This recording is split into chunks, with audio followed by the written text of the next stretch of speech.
2025년 아버지 주일을 맞이해서 오늘 장미꽃 한 송이를 받으신 우리 교회 모든 아버지들께 진심으로 축하드립니다. 내년에도 또 변함없이 이 자리에서 서서 다시 장미꽃 한 송이를 받으실 때까지 건강하고 은혜로운 한 해 누리시기를 주님의 이름으로 축원합니다. 성경에 보면 하나님께서 천지를 창조하셨고 그 창조의 시작에서 하나님은 모든 것을 질서 있고 조화롭게 하셨고 그 질서가 마지막에 드러나는 것이 바로 인간을 창조한 거죠. 하나님은 특별히 인간에게 우리의 형상을 따라서 우리의 모양대로 우리가 사람을 만들자 하고 사람을 하나님의 자기 형상대로 만드시되 하나님의 형상으로 만드시되 창조하시되 남자와 여자를 창조하셨다. 이렇게 있어요. 그러면 남자가 하나님의 형상인가요? 여자가 하나님의 형상? 하나님의 형상대로 남자와 여자를 줬어요. 조경선 잘 들어봐요. 그러니까 남자가 하나님의 형상이에요? 여자가 하나님의 형상? A, B 다 못해요? 남자가 하나님의 형상이에요? 여자가 하나님의 형상? A, B, A and B. 남자도 하나님의 형상이고 여자도 하나님의 형상입니다. 성경의 창조의 원리는 분명합니다. 남자도 하나님의 형상, 여자도 하나님의 형상입니다. 그 말은 남성과 여성 모두에게 하나님께서 동일한 존엄과 가치를 부여한다는 것을 하나님은 이 창조기사에서 우리에게 분명히 말씀해 주십니다. 그리고서 이 장으로 넘어가 보면 하나님은 사람이 혼자 사는 거 안 좋다. 특별히 사람이라고도 말해도 되고요. 남자라고 말해도 되고. 혼자 사는 거 별로 안 좋다. 다시 말하면 사람들은 함께 살아야 되는데 한 명만 지어놓으셨으니까 내가 사람을 하나 더 지어야 되겠다 하면서 돕는 배필. 그러니까 남성이 있으면 그를 돕는 배필로서 여성을 짓는다라고 했는데 여기 배필이라는 돕는 배필이라는 이 단어는 부족해서 돕는다는 게 아니라 동등하거나 때로는 저는 같이 살아보니까 훨씬 똘똘한 것 같아요. 동등하거나 똘똘해야만 돕지 안 그러면 도울 수가 없는 거죠. 사실 이 남성과 여성은 달라요. 남자와 여자는 다릅니다. 다른데 둘이 연합해서 한 몸을 이룰 때 하나님의 창조 목적이 온전히 드러나게 되는 것입니다. 제가 저번에 창세기 2장 24절 말씀 하나님께서 우리에게 어떻게 가정을 시작하는지 알려주신 말씀이 있는데요. 우리 창세기 2장 24절 같이 읽어봐요. 시작. 이러므로 남자가 부모를 떠나 그의 아내와 합하여 둘이 한 몸을 이룰지어다. 그러니까 이게 떠나는 게 안 되는 사람들이 있어요. 엄마가 안 놔주는 거야. 내 아들을 내가 어떻게 놔주는 거야. 안 놔주면 어떻게 되는 거예요? 가정을 못 이루는 겁니다. 그래서 부부는 하나님은 삼위일체, 부부는 뭐예요? 부부는 이위일체. 이렇게 살도록 하나님의 그 뜻이 성경에 분명히 나와 있습니다. 이렇게 남자가 부모를 떠나서 아내와 합할 때 한 가정이 이루어지고 그래서 한 가정은 한 남자와 한 여자이잖아요. 그런데 우리가 쭉 창세기 읽다 보니까 야곱 부인이 둘이고 또 여종도 두 명도 또 부인 역할을 했잖아요. 그러면 성경에 이 창세기 얘기 나올 때는 그 문화예요. 문화. 그리고 1장은 하나님의 창조 원리. 창조 원리가 맞는 거예요. 문화는 그 문화에 이제 예속됐을 때 하나님이 그런 사람들을 구원하신 거라고 볼 수 있습니다. 비록 인간이 2장 3장에 보면 죄를 범했지만 하나님의 사랑은 그들 남자 여자에게 동일하게 주어지고 그래서 그들은 결혼하고 부부가 되었으니까 하나님의 창조 질서 안에서 각각의 역할을 감당하고 그리하여 가정을 통하여서 처음으로 자녀들이 세상에 태어나는 이야기가 이제 4장에 나옵니다. 그러니까 사람이 하나님이 허락하셔서 결혼해서 자녀를 낳으면 그게 바로 하나님의 창조 사역이 이어지는 거예요. 그러니까 우리가 전도해야 하나님의 왕국이 일어나잖아요. 전도할 사람이 있어야 전도를 하지. 그러니까 일단 아기를 낳아야 그 아기를 키워서 하나님의 왕국 백성이 되도록 전도하게 되는 것입니다. 이렇게 해서 남자와 여자가 각각의 자리에서 하나님의 뜻을 이루는 하나님의 동역자, 또 서로의 동역자로 함께 살게 되는 것입니다. 이처럼 창세기 1장부터 5장까지를 쭉 보면은 하나님께서 남성과 여성, 남편과 아내, 아버지와 어머니를 지으시고 그들의 역할이 분명하게 구분되어 있음을 분명히 말씀하시지만 둘 사이에 차별이 없도록, 차별할 수 없도록 그렇게 만드신 거예요. 왜? 하나님의 창조 원리입니다. 문화에 들어가서는 달라져요. 문화에 들어가서 사람의 죄성 때문에 이 동등한 것이 차별로 가게 하는 경우가 많이 나타납니다. 하나님께서 주신 이러한 창조 원리는 모든 인간에게 존귀함을 부여하고 각자의 역할을 통해서 하나님의 영광이 드러나도록 하셨습니다. 제가 최근에 성경을 보면서 깨달은 사실은 뭐냐면 하나님은 사람들한테 아이엠 소리를 안 하세요. 왜 안 하시는지 아세요? 모든 존재가 하나님이 실수하지 않으셨기 때문에. 우리가 볼 때는 실수가 보여요. 그죠? 아이고, 우리가 어릴 때 학교할 때 그런 말 많이 들었어요. 너를 낳고 너네 엄마가 그런 말 많이 들어봤잖아요. 사람의 관점이에요. 하나님은 아이엠 소리 안 하신다는 얘기는 하나님께서 우리 모두가 하나님의 보시기에 최고의 피조물이기 때문에 하나님은 실수하지 않으시고 실수하지 않기 때문에 아이엠 소리도 안 하시는 것입니다. 하나님은 이렇게 우리 모두를 존귀하게 지으시고 우리가 그 지음 받은 대로 하나님 앞에 살 때 하나님께 영광을 돌리는 하나님이 가장 기뻐하시는 삶을 살게 되는 줄로 믿습니다. 자, 우리가 그래서 그렇기 때문에 하나님께서 나를 그렇게 창조하셨다고 나를 귀하게 창조하셨다는 것을 아는 사람은 다른 사람도 존중합니다. 다른 사람을 존중하죠. 왜 존중해요? 하나님이 나를 존귀하게 여기시고 나도 나를 존귀하게 여기시고. 오늘 우리 2025년도 아버지 주일을 맞이해서 오늘 제가 여러분과 함께 하고 싶은 것은 우리가 금년 후에 이 창세기 28장부터 온 거예요. 35장까지 왔죠. 6개월 동안에 28장에 35장까지 온 거예요. 근데 주요 인물이 누구예요? 야곱이잖아요. 이 야곱의 생애를 다시 돌아보는데 어떻게 돌아보냐면 이 야곱이라는 이 한 사람의 삶을 형성하고 이끌었던 주요한 여자들한테만 신경을 쓰는 거예요. 남자한테는 신경 쓰지 말자는 게 아니라 남자에 대한 얘기를 많이 했으니까 이제는 여자들만 따로 떼서 이 여자들이 야곱을 어떻게 만들었는가 요렇게 한번 관심을 갖는 거예요. 그래서 첫 번째는 어머니 리브가, 두 번째는 아내들 레아와 라헬, 그리고 딸 디나, 그리고 마지막으로 한 특별한 인물, 오늘 우리가 본문에서 보았던 그 인물에 주목하려고 합니다. 제가 이 설교를 준비해가지고 지난주에 레슬리 전사님께 이 설교를 기본적으로 설명을 해드리고 제가 요즘 많이 쓰는 그 AI한테 이런 설교를 한 사람이 있다면 찾아봐줘라. 나도 그 사람 설교를 읽어보게 했더니 없대. 아무도 없대. 네가 이 설교를 하면은 온 세상에 이 설교를 처음 한 사람이다. 이렇게 얘기를 해요. 여러분이 처음 듣는 설교, 아무한테도 들어보지 않은 처음 들어본 설교를 오늘 듣게 되는 것입니다. 자, 이 네 그룹의 여인들의 헌신과 영향이 없었다면 야곱 역시 우리가 오늘날 기억하는 그런 야곱의 모습은 아니었을 것이다 라고 이해를 합니다. 그래서 오늘 본문 창세기 35장 8절에서 알론 바굿, 이 알론 바굿이라는 말은 뭐라고 되어 있어요? 통곡의 상수리 나무, 이런 뜻이에요. 통곡의 상수리 나무.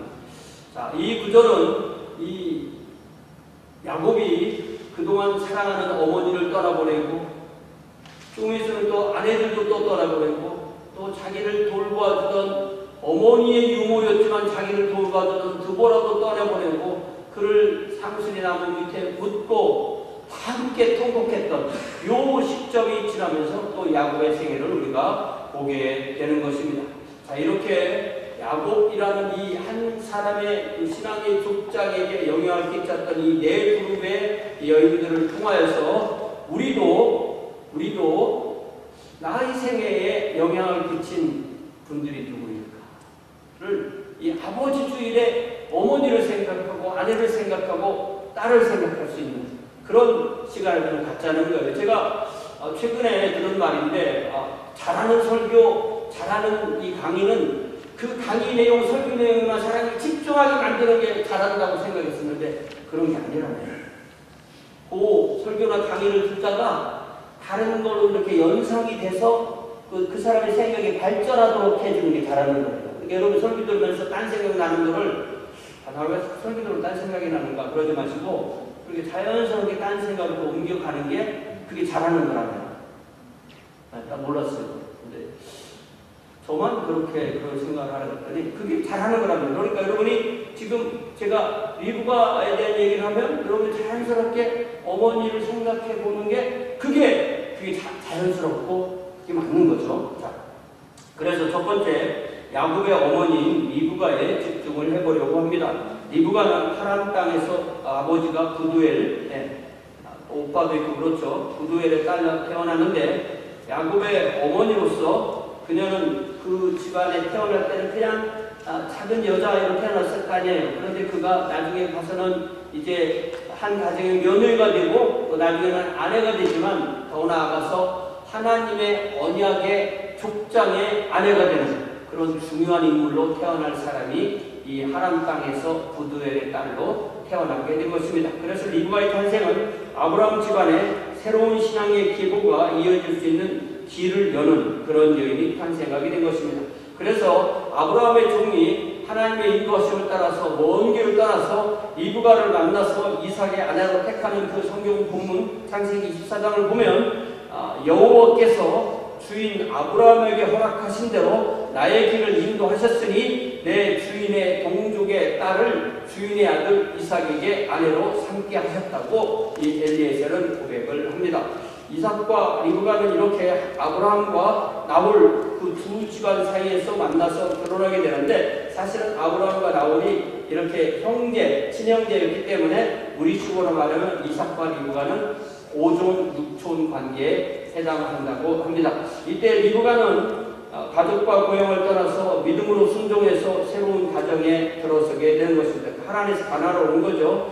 그들의 누이 리브가가 이제 시집을 갈 때, 종을 따라서 시집을 갈 때 리브가만 떠나는 것이 아니라 그의 유모와 아브라함의 종과 그의 사람들을 보냈다라는 말씀이 있는 것처럼 이 리브가의 유모 드보라가 리브가가 시집 올 때 함께 따라왔던 것입니다. 그 이야기가 뭐냐면 리브가가 태어났을 때부터 돌보던 분이 드보라였고 그런데 결혼 보낼 때 함께 보낸 그러니까 이 부두엘의 집에서 리브가를 잘 더 돌보라고 그렇게 보낸 거죠. 이처럼 드보라는 단순히 리브가의 어린 시절의 보호자일 뿐만 아니라 평생 리브가 곁을 지키면서 그 신앙과 삶의 여정에 함께한 사람이 바로 리브가의 유모였던 것입니다. 훗날 이제 야곱의 가정에서도 이 드보라는 오늘 본문을 보니까 분명히 중요한 역할을 했고 신앙의 전통과 가족의 돌봄을 이어가는 상징적 존재가 되었던 것입니다. 이러한 동행은 리브가의 새로운 출발이 결코 외로운 길이 아니라는 것을 보여주고 신앙과 사랑의 유산이 다음 세대로 자연스럽게 이루어지도록 도와준 것임을 잘 알 수가 있습니다.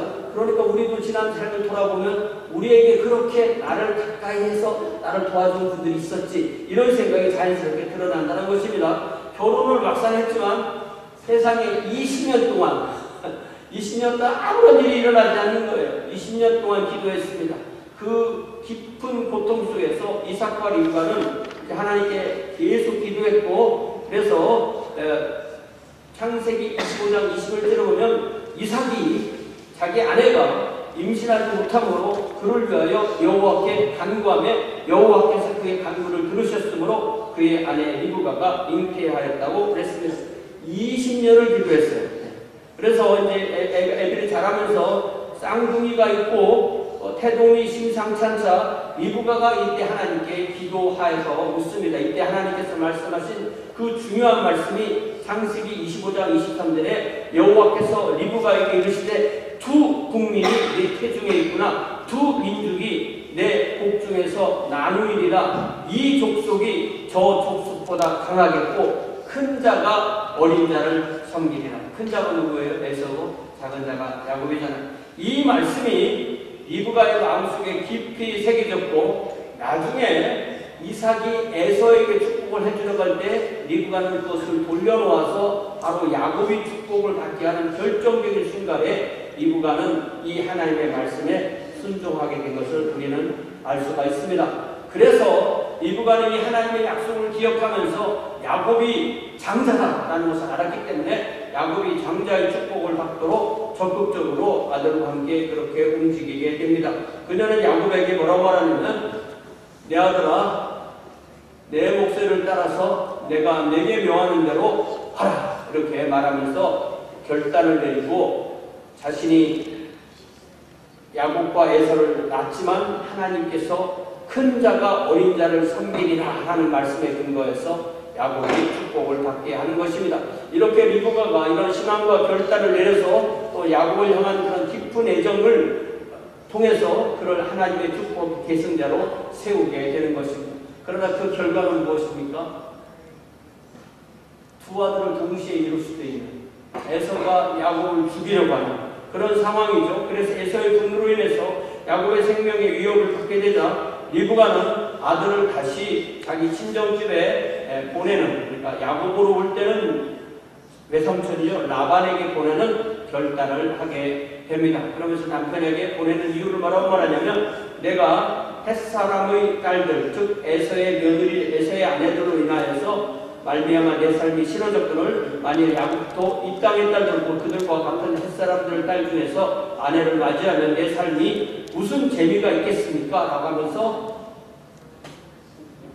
이 아들이 여기 있으면 이 동네 사람을 만나게 되니까 내 오빠 집으로 내 친정으로 보내서 그곳에서 배우자를 얻어오게 하면서 헤어지는 결단. 그러니까 리브가가 자기 아들과 헤어지는 결단을 했기 때문에 야곱이 레아와 라헬을 만나게 되었던 것입니다. 그러면서 리브가는 얼마나 기도를 많이 했겠어요. 이 아들이 잘 가고 있는지, 가서 어떻게 살고 있는지, 그 아들의 안전에 대해서, 미래에 대해서, 또 하나님의 언약이 아브라함에서 이삭으로, 이삭에서 야곱으로 잘 이어지게 하는 그것을 리브가가 얼마나 마음속에 생각하고 결단을 내리고 기도했겠습니까? 그러나 그 일 이후로 성경을 보면 리브가에 대한 이야기가 더 이상 나오지 않습니다. 리브가는 언제, 어디서, 어떻게 죽었는지, 그리고 야곱이 어머니를 다시 만났는지에 대해서 침묵합니다. 몰라요. 성경에 나오지 않습니다.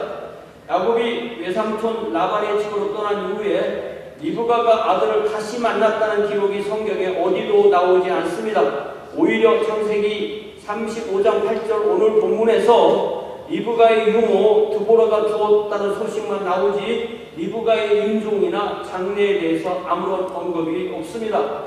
야곱은 어머니의 마지막을 지키지도 못했고 어머니의 장례를 자기가 주관하지도 못했고 나중에 어머니의 무덤을 찾아갔는지도 모릅니다. 그러나 이 리브가의 죽음은 성경 안에서 그렇게 미해결된 채 남아있죠. 나중에 물론 막달야고에 함께 장사되는 그런 일은 생기게 되는 거죠. 자, 야곱에게 리브가는 끝까지 신앙의 길을 안내해준 어머니고 축복의 약속을 붙들고 아들을 위해서 결단했던 어머니고 이별 이후에도 마음으로만 만날 수밖에 없었던 그런 어머니였습니다. 야곱은 어쩌면 평생 어머니를 그리워하며 살았을지 모릅니다.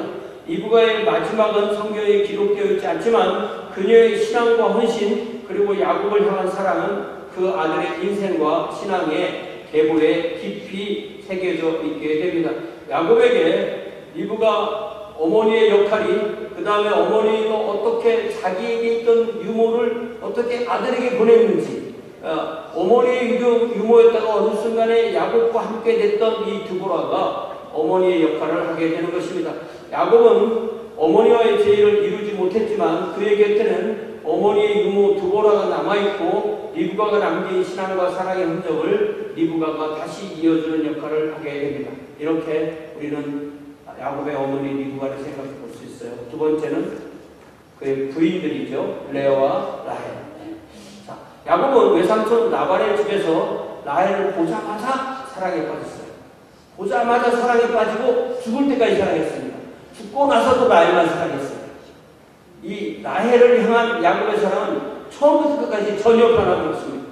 야곱이 라헬을 위하여 7년 동안 라반을 섬겼으나 그를 사랑하는 까닭에 7년을 며칠처럼 여겼더라. 그 축약이 얼마나 되는 그러니까 자기는 며칠 지냈다고 생각했는데 그게 몇 년이라고요? 7년이라고. 그런 사랑을 했다는 것입니다. 그러나 외삼촌 라반은 야곱을 속여서 결혼식 날 먼저 언니 레아를 아내로 들여주게 되는 것입니다. 밤에 그가 그의 딸 레아를 야곱에게로 데려가며 야곱이 그에게로 들어갔다고 되어 있죠. 야곱은 라반의 요구에 따라서 다시 일주일 후에 라헬과도 결혼하게 되는 것입니다. 야곱이 또한 라헬에게로 들어갔고 그가 레아보다 라헬을 더 사랑하여 다시 7년을 라반을 섬겼다고 했습니다. 야곱이 사랑한 아내는 라헬이었지만 하나님께서는 레아를 야곱의 첫 번째 부인으로 세우신 거예요. 이렇게 하나님의 그 신앙의 기별은 라헬이 아니라 레아를 통해서 또 레아가 또 자녀를 6 아들하고 1 딸을 낳잖아요. 더 많은 자녀를 레아에게 주시면서 그렇게 허락하십니다. 이 결혼의 역설과 하나님의 섭리는 야곱의 가정사 전체에 깊은 영향을 끼치게 됩니다. 자, 하나님께서는 레아가 사랑받지 못함을 보시고 그녀의 태를 먼저 여셨습니다. 그래서 여호와께서 레아가 사랑받지 못함을 보시고 그의 태를 여셨으나 라헬은 임신하지 못하였다고 29장 31절에 나옵니다. 그래서 레아는 르우벤, 시몬, 레위, 유다, 이사갈, 스불론, 디나 이렇게 해서 6남 1녀의 자녀를 보게 되는 것입니다. 그렇고 특별히 이 디나는 야곱의 유일한 딸로서 이후 가족사의 중요한 역할을 하게 되는 것입니다. 그러니까 야곱의 12자녀 중에서 아직 베냐민이 태어나지 않았으니까 11아들 1딸 중에서 아픈 손가락이 바로 디나가 되었던 것입니다. 라헬은 오랫동안 자녀가 없이 고통하다가 먼저 자신의 여종 비라를 통해서 단과 납달리를 얻고 마침내 하나님께서 라헬의 기도를 들으시고 요셉을 허락하시는 이야기 우리가 다 보았죠. 자, 레아는 자신이 사랑받지 못하는 아픔을 신앙의 고각으로 바꾸어서 유다를 낳고 이번에는 여호와를 찬송하리라 이렇게 찬양하죠. 라헬은 오래 기다린 후에 하나님이 내 부끄러움을 씻으셨다면서 요셉이라고 이름 짓습니다. 이 두 아내의 기도와 신앙 고백은 야곱의 가정에 그들의 인내와 또한 하나님의 주권을 배우게 하는 통로가 되었습니다. 이제 라헬은 야곱이 이제 하나님의 말씀을 듣고 라반의 집을 떠나서 20년 생활을 마치고 돌아올 때 라헬은 어이없게도 아버지 라반의 가정 우상인 드라빔을 몰래 훔쳐 가지고 왔다가 나중에 베델로 올라가자고 할 때 거의 한 10몇 년 정도로 갖고 있었을 거예요. 그때 우상을 다 낼 때 그때 아마 우상을 그때 내놨을 것입니다. 자, 그리고 난 뒤에 우리가 아직 말씀을 안 보았지만 이제 다음 주에 보게 되는 말씀에 보면은 라헬이 베냐민을 낳다가 죽음을 당하게 되고 죽게 되고 그런 이야기를 우리가 보게 될 것입니다.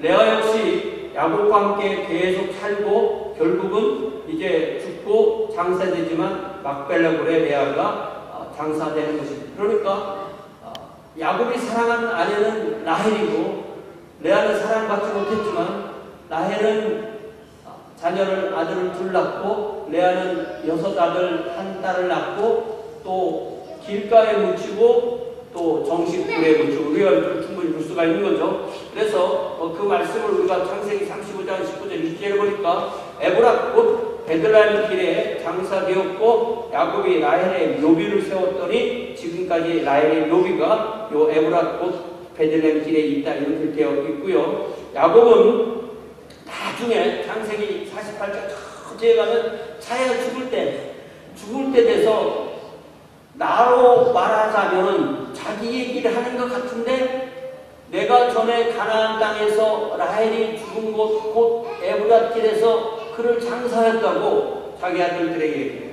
그러니까 그때까지도 이 야곱 속에 굳건하게 들어있던 사람은 라헬이었다는 것을 우리는 볼 수가 있습니다. 그러나 하나님께서는 이 이 신앙의 계보를 잇는 첫 부인으로 세우신 사람은 분명히 레아였습니다. 야곱 자신도 막벨라 굴에 묻히기를 원함으로써 이렇게 아브라함, 사라, 또 이삭, 또 드보라, 또 야곱, 또 레아 이렇게 막벨라 굴에 장사가 되는 것입니다. 이렇게 신앙의 계보와 하나님의 섭리가 바로 이렇게 레아와 야곱이 한 무덤에 들어가게 되는 것으로 이게 우리가 그것을 상징적으로 이해할 수가 있게 되는 거죠. 이렇게 레아와 라헬을 통해서 야곱은 12아들을 얻게 되고 그들이 이스라엘의 12지파가 되는 것입니다. 레아의 자손에서 그 유명한 유다 지파가 있고 또 제사장 지파인 레위 지파가 생기고 라헬의 자손에서는 요셉 지파와 베냐민 지파가 나오게 되고 그래서 그들이 이스라엘 역사의 중심이 되는 것입니다. 이 두 아내의 신앙과 고난과 헌신과 죽음에 이르는 삶의 여정이 야곱에게 인생의 깊은 아픔과 또 기쁨과 신앙과 연단과 하나님의 약속 성취를 경험하도록 한 것입니다. 야곱이 평생 사랑한 여인은 라헬이었습니다. 야곱이 라헬을 위하여 7년 동안을 라반을 섬겼으나 그를 사랑한 까닭에 7년을 며칠 같이 여겼다고 하는 말씀 우리가 잘 기억하죠. 그렇듯이 이 야곱은 끝까지 라헬만을 사랑했습니다. 그러나 자기가 그렇게 계획을 세운다고 해서 그의 인생이 그의 뜻대로 되지 않았습니다. 라반의 속임수로 인해서 레아와 먼저 결혼해야 되었고 사랑하지 않았던 레아가 오히려 하나님의 섭리로 첫 부인이 되는 거죠. 야곱은 이렇게 라헬을 더 사랑했지만 하나님은 레아를 통해서 신앙의 계보와 많은 자녀를 허락하시고 라헬은 오랜 기다림 끝에 두 아들 요셉과 베냐민을 낳고 그 베냐민을 낳다가 길에서 죽고 베들레헴에서 장사되는 거죠. 또 레아는 야곱과 함께 막벨라 굴에 묻히게 되는 거죠. 그러나 야곱은 임종의 자리까지 가서도 이 라헬 이야기를 하는 거예요. 라헬을 결코 잊지 못합니다. 이렇게 야곱의 사랑이 라헬에게 집중되고 그 사랑의 그림자가 자연스럽게 라헬의 아들들인 요셉과 베냐민에게로 집중되고 그래서 창세기 37장에 보면 이스라엘이 요셉을 다른 모든 아들들보다 더 사랑했다. 그리고 라헬만 사랑하던 그 사랑하는 것이 요셉에게로 이어지는 거죠. 그렇게 요셉의 편애가 가족 내에 더 깊은 상처와 갈등도 남기지만 결국 그 요셉을 통해서 이 모든 가정이 구원을 받게 되는 하나님의 구원의 역사가 이루어지게 되는 거죠. 이렇게 야곱의 삶을 잘 보면 이런 사랑하고 또 죽고 또 아파하고 또 하나님의 은혜를 체험하고 하는 이런 그 모든 것이 우리가 지금 사는 것과도 똑같은 겁니다. 우리도 다 이 모든 과정을 거치는 거예요. 야곱이처럼 두 아내 레아와 라헬 그리고 두 여종과의 결혼 이야기는 인간의 사랑과 선택, 기대와 감정이 내가 생각했던 것과 그 결과가 하나님의 주권적 섭리로 인도하는 것이 얼마나 다른가를 우리는 또 체험하게 되는 것입니다. 야곱이 평생 사랑한 여인은 라헬이었지만 하나님은 소외받던 레아를 더 돌보시고 그녀를 통해서 하나님의 그 신앙의 계보, 족장의 계보, 중심지파가 이어지게 하고 여종들을 통한 자녀 출산까지도 하나님의 섭리 안에서 이루어지게 되는 거죠. 이처럼 인간의 감정과 편애 또 가족 내 갈등과 성투까지도 하나님은 당신의 구원 계획을 이루는 도구로 사용하시고 각 인물의 아픔과 소망, 헌신과 믿음이 야곱의 인생과 이스라엘 민족 역사에 큰 흔적을 남기게 되는 것입니다.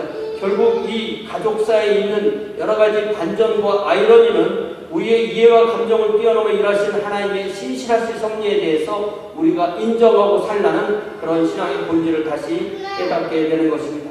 세 번째는 디나죠. 야곱의 딸입니다. 야곱의 아픈 손가락이죠. 디나는 레아가 야곱에게서 낳은 유일한 딸이고 11아들 사이에서 특별한 존재였습니다. 오빠들의 사랑과 보호를 받고 얼마나 귀여움을 받으며 컸을 거예요. 그런데 좀 크고 사춘기가 지나면서 정말 이제 막 시집갈 만한 그런 나이가, 결혼할 만한 나이가 됐는데 그때 야곱이 살던 곳이 세겜이다 보니까 세겜 땅에 있는 그 친구 여자들 뭐 어떻게 사나 좀 보러 나갔다가 그 지역 추장 하몰의 아들 세겜에게 성폭행 당하는 그 놀라운 비극을 겪게 됩니다. 세겜은 디나를 자기 딴에는 사랑한다고 생각하고 결혼하기를 원했지만 야곱의 아들들은 그 사실에 대해서 분노하고 특별히 시몬과 레위가 꾸며서 세겜의 모든 성인 남자들을 다 죽이는 놀라운 복수극을 펼치는 것을 우리가 막 지지난주에 보았습니다. 이러한 사건을 통해서 2주 동안 봤는데 이 사건을 통해서 야곱 가족 전체는 큰 충격을 받고 상처를 받았고 또 평판이 좋아지지 않게 됐고 야곱은 아들들의 분노와 복수에 대해서 두렵고 안타까움에 몰리게 되었고 하나님이 결국 그를 베델로 불러 올리시게 되는 거죠. 이 성경을 잘 보면요, 디나가 그 이후에 이름이 한두 번 나오긴 하는데 디나가 어떻게 살았는지, 이 딸이 결혼을 했는지 잘 몰라요. 그러니까 이게 그 성경에 얘기가 없으면 이 유대인들이 그 성경 가지고 만들어온 얘기가 많거든요. 성경보다 성경을 풀어놓은 이야기가 10배 100배 많아요. 그걸 다 뒤져보니까 디나가 결혼했다 이런 말이 어디 있나 봐요. 그렇지만 성경이 아니니까 우리가 확실하게 모르는 거죠. 이런 면에서 디나 이야기는 고대 사회에서 어떤 여성의 연약함과 보호받지 못하는 현실, 그리고 가족의 명예와 복수 논리에 희생되는 여성의 운명을 적나라하게 보여준다고 할 수 있어요. 그녀는 자신의 의지와 관계없이 폭력의 피해자가 되었고 가족의 복수와 사회적 파장 속에서 그녀의 목소리는 철저하게 사라져버렸습니다. 디나의 고통과 침묵은 오늘날까지도 우리가 여성의 인권과 정의 또 공동체의 책임 문제에 대해서 우리가 많은 생각을 하도록 이끌어줍니다. 디나는 야곱의 유일한 딸로서 가족의 사랑과 보호를 받아야 될 존재였지만 예기치 않은 폭력과 복수의 소용돌이 휘말려 한 여인으로서의 삶과 행복을 빼앗긴 비극의 인물이 되었습니다. 그녀의 불행은 성경이 여성의 고통과 침묵 그리고 공동체의 책임을 어떻게 다루는지 보여주면서 이제 오늘날 우리 신앙 공동체가 약자와 피해자를 어떻게 기억하고 품어야 하는지를 다시 돌아보게 하는 것입니다. 이제 네 번째, 야곱의 생애 첫 번째는 누구예요?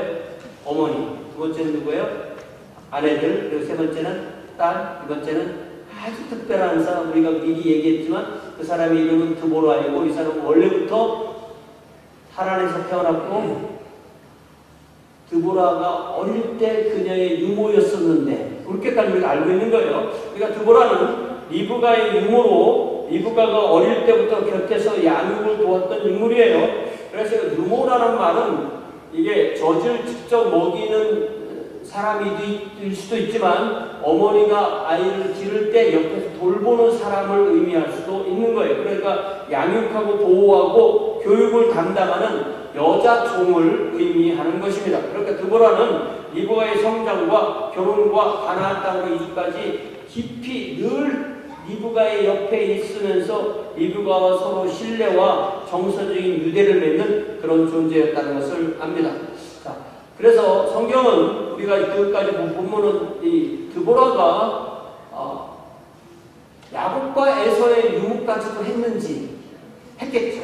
왜냐하면 20년 후에 야곱과 에서가 태어나고 그때 드보라가 함께 있었다면 야곱과 에서의 유모 역할도 해주었고 그리고 또 어느 정도 자랄 때까지 가나안 땅에 있다가 어느 순간에 이 드보라가 자기 유모를 자기 아들에게 보내는 거예요. 언제 보냈는지, 하란 땅으로 보냈는지, 가나안 땅에 왔을 때 보냈는지, 제가 보기에는 하란 땅에 있을 때 보낸 것 같아요. 그렇게 보면 드보라는 이렇게 야곱 가족과 함께, 그러니까 아마 그때는 이미 야곱이 함께 됐을 때는 그 사이에 드보라가 또 하나님 앞에 갔을 수도 있죠. 그러니까 드보라는 야곱 가족과 함께 하란에 살다가 가나안 땅으로 다시 와서 말년을 보내고 그렇게 최소한 10년 이상을 같이 살고 오늘 본문에 리브가의 유모 드보라가 죽었다라고 되어 있습니다. 죽었고 베델 근처에서 죽었다라고 되어 있죠. 그리고 보면은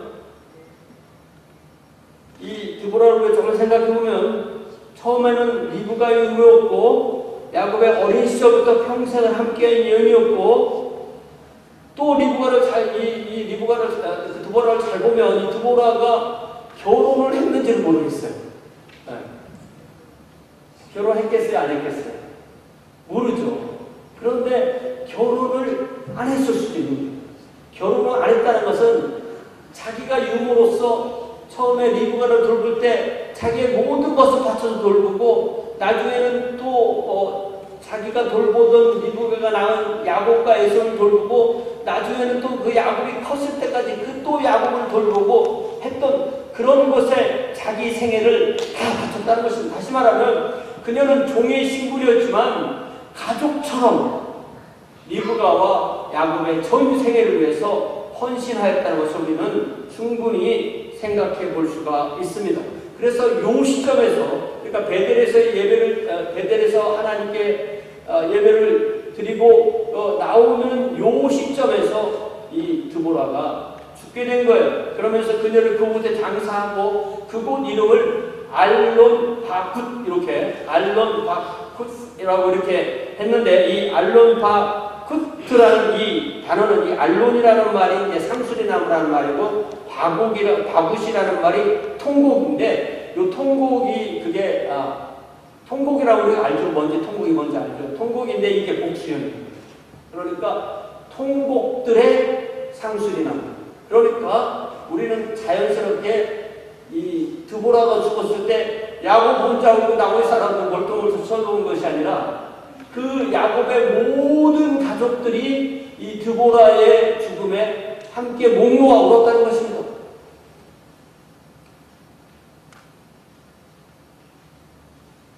드보라가 단순한 시녀가 아닌 그 야곱 공동체를 끌어가는 그런 정신적, 영적 지주 역할을 했다는 사실을 충분히 생각해 볼 수가 있습니다. 그런 생각들 해보셨어요? 내가 죽었을 때 나를 위해서 통곡할 사람이 있을까? 내가 누구의 죽음 앞에서 통곡해 본 적이 있는가? 이게 이 통곡이 나왔다는 것, 그 울음 안에서 우리는 이 야곱의 생애에 드보라가 얼마나 큰 역할을 했는가를 나름대로 생각해 보게 되는 것입니다. 이렇게 드보라의 존재는 고대 가부장 사회에서 여성의 역할이 단순히 보조적이거나 수동적인 것이 아니고 오히려 여성을 통해서 생명과 신앙이 전승되고 정서적인 동봉과 인격 형성에 여자분들이 확실한 역할을 했다는 것을 분명하게 볼 수 있게 되는 것입니다. 우리가 이 리브가와 드보라의 관계 그리고 야곱과의 관계 안에서 우리는 이 남성성도 우리가 볼 수 있고 여성성도 볼 수가 있고 이 둘이 서로 보완하면서 가정과 공동체의 신앙과 삶이 형성되는 그런 하나님의 섭리를 발견하게 되는 것입니다. 드보라가 야곱에게 어머니를 대신하는 깊은 정서적 영적 영향을 끼쳤다는 사실은 이 남녀의 차이라는 것이 어떤 계급이나 위계의 차이가 아니라 상호 존중하고 협력하는 가운데서 완성된다는 성경의 평등 원리를 우리가 배우게 되는 것입니다. 그러니까 우리 가정이나 우리 교회에서도 어떤 혈연이나 제도적 그런 제도를 넘어서 우리 교회 안에서도 우리가 꼭 우리가 뭐 부부가 아니어도 또 어떤 영적인 돌봄으로 또 뭐 교사로서 또 다른 집 아이도 내 자녀처럼 돌보고 이러면서 우리가 서로 영적인 성령의 흐르심을 이 교회 안에서 체험하게 되는 것입니다. 그런 면에서 우리는 서로에게 영향을 끼치고 그런 사람, 쉽게 말하면 나에게 어머니 아버지는 아니지만 나에게 드보라와 같은 그런 역할로 나를 붙들고 기도해주고 나를 붙들고 울고 나를 위해서 그렇게 에너지를 바쳤던 그 사람들이 있었기에 오늘 우리가 이 자리에 있을 수 있다는 이런 생각을 자연스럽게 이 드보라를 통해서 해볼 수 있지 않냐는 것입니다. 이렇게 야곱의 생애는 어머니 리브가 그리고 아내들인 레아와 라헬 그리고 딸 디나 그리고 어머니와 같았던 그런 영적인 동반자 비록 종이라고 하지만 겉보기에는 종이지만 실제로는 야곱의 삶을 이끌어줬을 수 있는 그런 드보라라는 이 네 그룹의 여성의 삶과 신앙이 야곱의 생애에 큰 영향을 미쳤습니다.